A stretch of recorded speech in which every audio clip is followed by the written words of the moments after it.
एक शायर आहे की पयुम बंदायुनी, तो असं म्हणतो की दिलची तयारी करा आणि राष्ट्रवादी पक्ष देशात 800 कोटी रुपयाचा हा प्रकल्प होता.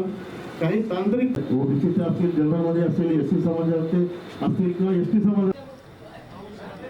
राष्ट्रवादी काँग्रेस पार्टी ही खऱ्या अर्थानं सर्वार्थानं राज्यभरामध्ये आमच्या पक्षाचे नेते आणि सर्वेसर्वा अजितदादा पवारसाहेब यांच्या नेतृत्वाखाली भक्कम झाली पाहिजे.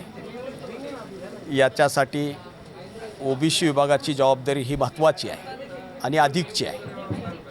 म्हणून या ठिकाणी राष्ट्रवादी काँग्रेस ओबीसी विभागाच्या जिल्हा कार्यकारिणीची जी बैठक संपन्न झाली, या बैठकीमध्ये ओबीसी विभागाच्या पदाधिकाऱ्यांनी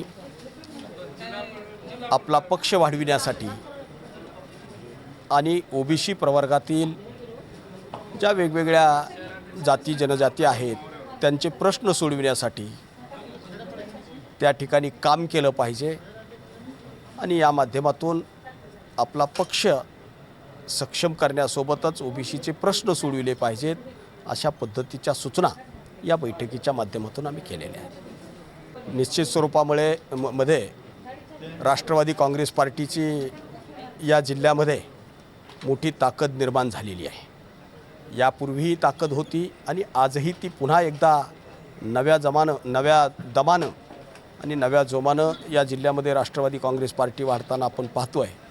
आणि म्हणून निश्चित स्वरूपामध्ये या सर्व ताकदीचा अंदाज घेता आमच्या पक्षाचे या ठिकाणचे स्थानिक नेतृत्व हे त्या संदर्भात योग्य वेळी योग्य निर्णय घेऊन आपल्या पक्षाच्या पदाधिकाऱ्यांना जास्तीत जास्त प्रमाणावर न्याय कसा देता येईल, संधी कशी देता येईल आणि या जिल्ह्यातल्या स्थानिक स्वराज्य संस्था ज्या आहेत, मग नगरपालिका असतील, महापालिका असतील, जिल्हा परिषद पंचायत समित्या असतील, या सर्वच संस्थांमध्ये राष्ट्रवादी काँग्रेस पार्टीच्या पदाधिकारी आणि कार्यकर्त्यांना जास्तीत जास्त संधी मिळविण्याच्या दृष्टीनं ते निश्चित आगामी काळामध्ये निर्णय घेतील.